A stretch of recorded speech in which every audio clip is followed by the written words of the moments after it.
Hi guys, welcome to today's video. I hope you all had a beautiful day and have a very blessed time together.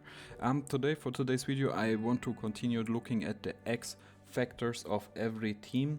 Last video we did the Atlantic Division, now we move on to the Central Division, who of course have the Chicago Bulls, Cleveland Cavaliers, Detroit Pistons, Indiana Pacers, Milwaukee Bucks. And an X factor for me is not the biggest star on their team.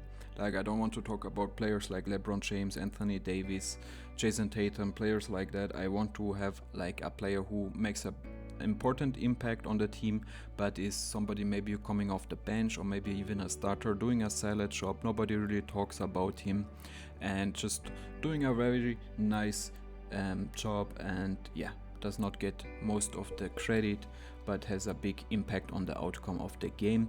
We are starting off with the Chicago Bulls. They are of course right now 9th in the Eastern Conference. They are fighting for that play-in spot. There are a couple of other teams. They had some injury problems, of course, Zach LaVine, Patrick Williams missing some games and others as well. If you look at their team stats, points per game, 25th ranked, 111 points made every game. And if you look at the team's defense, is surprisingly good. They are 14th in the league with allowing 113 points for the opposite team. The rebounding is also very solid, 16th with 44 rebounds a game. Assist number is not so great, 25 assists, which gives them the 24th place. Yeah, a lot of people wish the Bulls would have made some more moves at the deadline, but they pretty much stayed together. It's going to be interesting what's happened with players like DeMar DeRozan, Nikola Vucevic, Zach LaVine after his injury when he comes back. But the player I want to talk about is of course Kobe White. Since the Zach LaVine injury, he has been really balling. He's kind of breaking out. It's his breakout season so far. He's of course a 6'5" point guard, shooting guard, 200 pounds, 24 years of age. He was the 7th pick in the 2019 draft out of North Carolina and has about 4 years in his experience. If you look at his numbers this season, he has played in 65 games, about 37 minutes a game. Last year he played in 23 minutes, so yeah, almost 13 minutes more. The points the same, he's averaging 19.6 points per game this season. Last season 9.7, so 10 points more. Great. The efficiency is still there, 45% this season from the field, last season 44%, so even there he's getting better. 38.8% from the 3-point line with 7.3 attempts, and last season he was down to 37% with only 4.6 attempts, so even there also a better number there. The only number which went down a little bit proficiency wise is the free throw line, 84% this season, 87% last season, but it's not a big deal. Rebounding number is up as well, almost 5 rebounds a game. Last season it was 3, 5 assists last season it was 3, 2 turnovers last season it was 1 turnover. The steals and the blocks are pretty much the same, and the plus minus is minus 0.4. If you look at his contract, a very nice contract.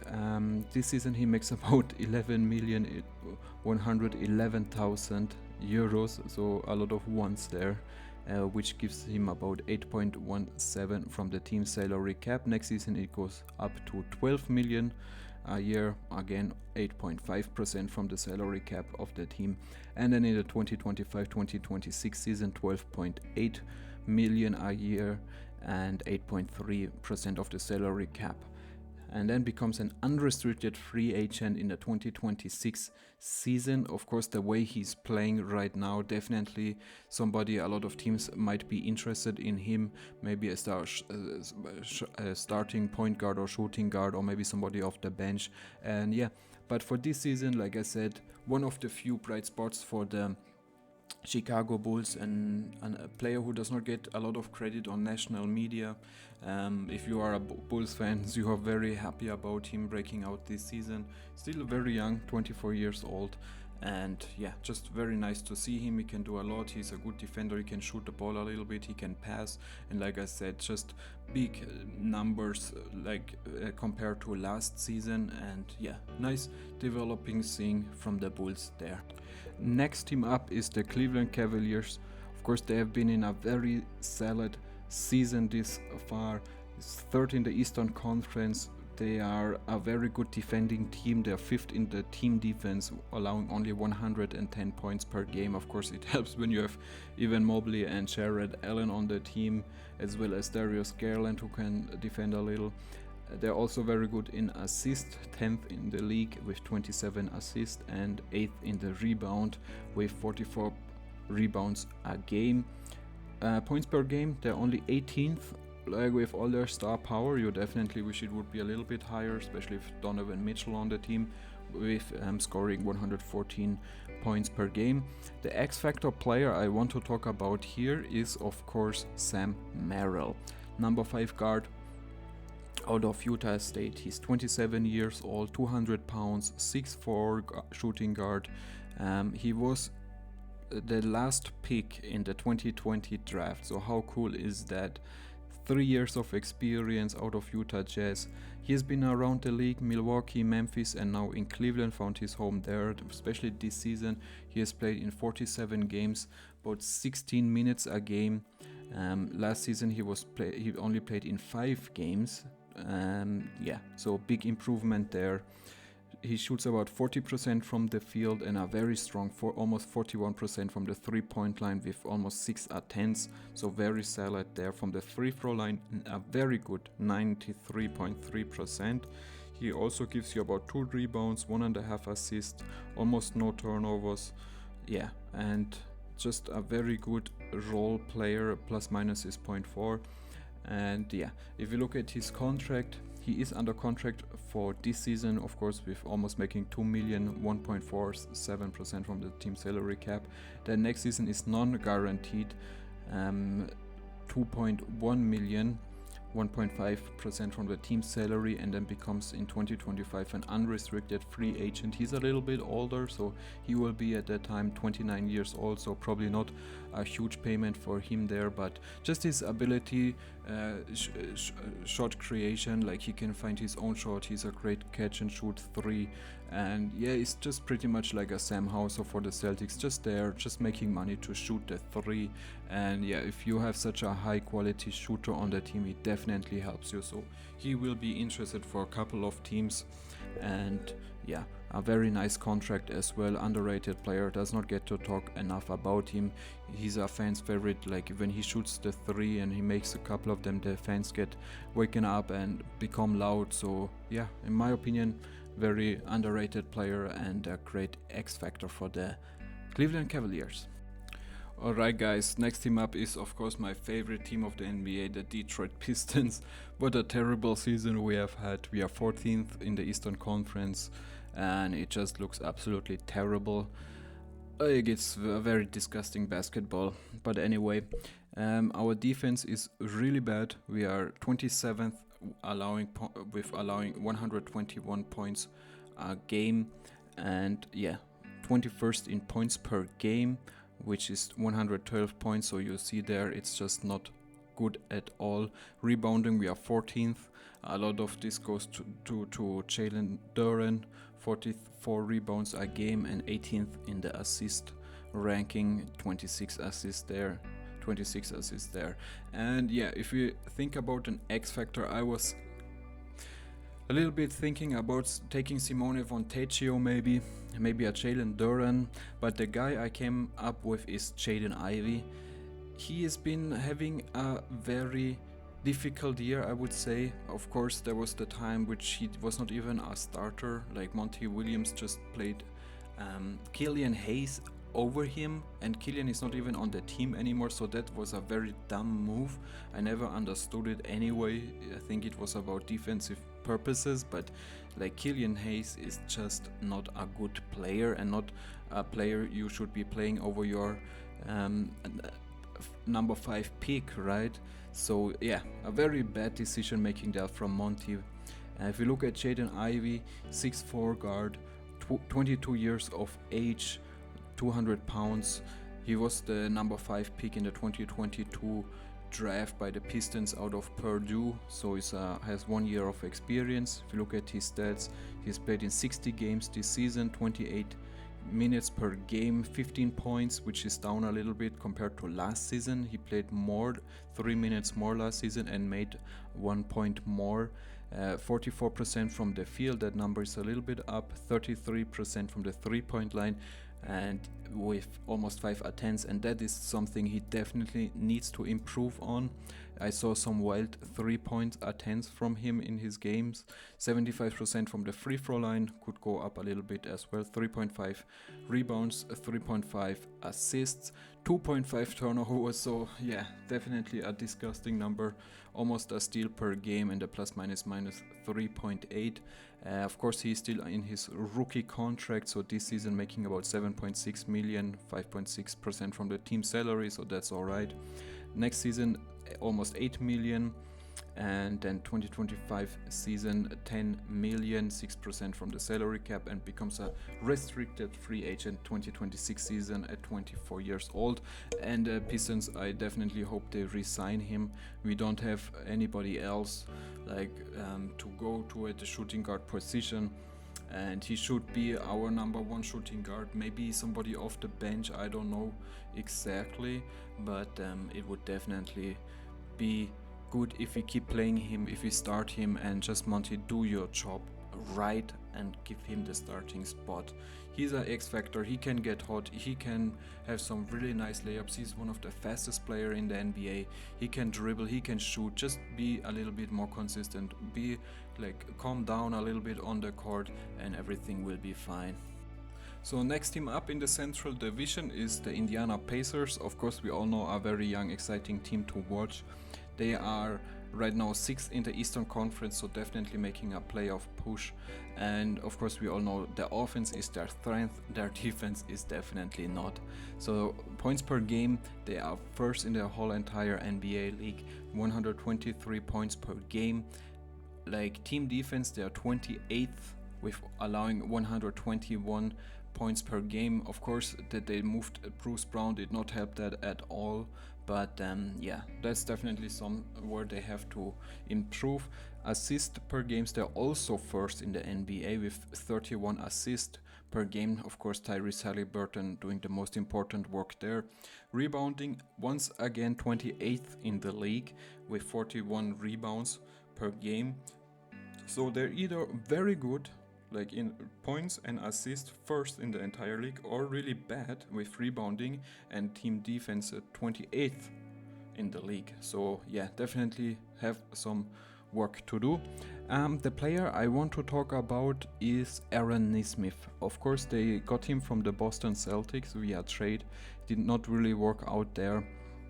It just didn't fit, and then found really a second home in Indiana, and has become better every season. This season he has played in 57 games, 27 minutes, last season 25 minutes, both this season 12 points and last season 10 points, so it just got better from the field. He's very strong with 51% from the field goal, last season 43%. From the 3-point line, also very good number, 45% with almost 5 attempts. Last season it was 37%. The free throw number, I don't understand this number sometimes, only down to 73%. Last season 83%. That's a number it's really weird with some players. 4 rebounds, 1.5 assists, 1 turnover, but also 1 steal, almost a block a game. The plus 1.5.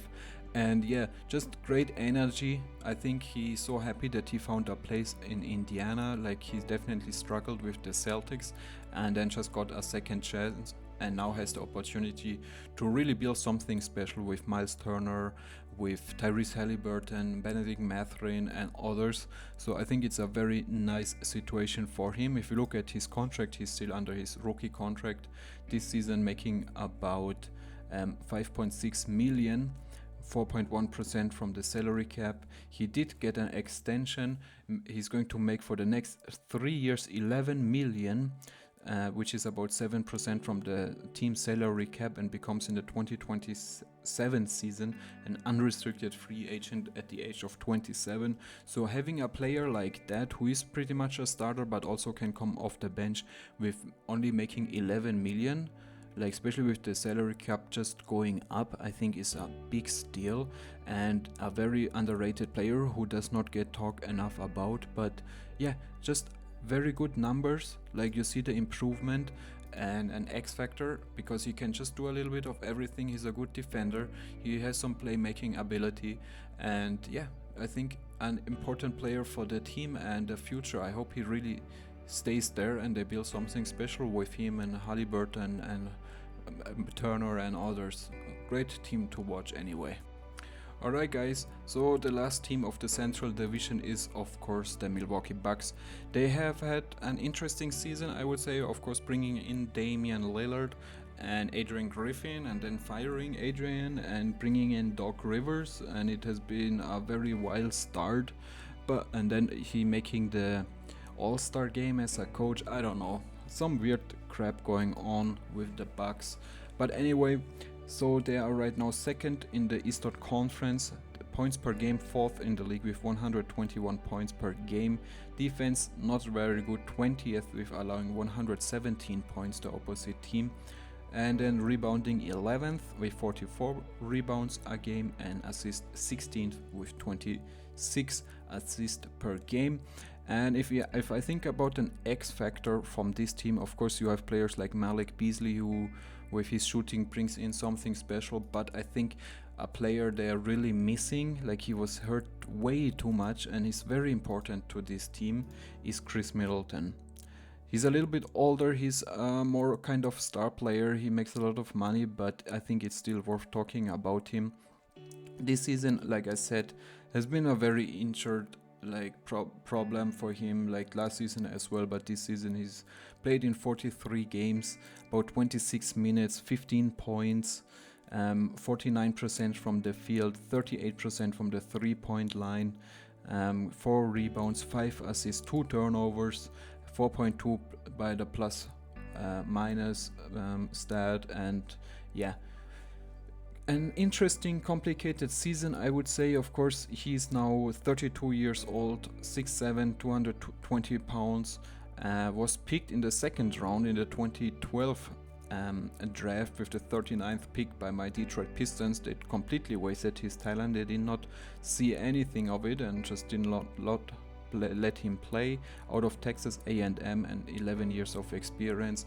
And like I said, I think he's desperate for this team. I think he's a very good friend of Giannis Antetokounmpo, and Giannis feels much better with him having him on the floor. He can stretch the floor, he can defend, he can make some defensive hustling games. He's not a show off, like he's happy when Giannis gets all the attention, but he's a very solid player, and I just really hope he gets healthy and that he's going to be alright, and we see him playing about 28 to 32 minutes a game for the playoffs, and just in general it would be a lot of fun. And I think he's a difference maker on this team. Of course you have Dame and Giannis and Brook, but I think Middleton is very important. He's kind of the soul of this team with Bobby Portis, and a great locker room guy, very experienced player. I think he's a quiet guy, leads by example, and you just kind of need these players on your team. We all know this, how it is when you play basketball, not at that level, but just pretty much in any team sports. You just kind of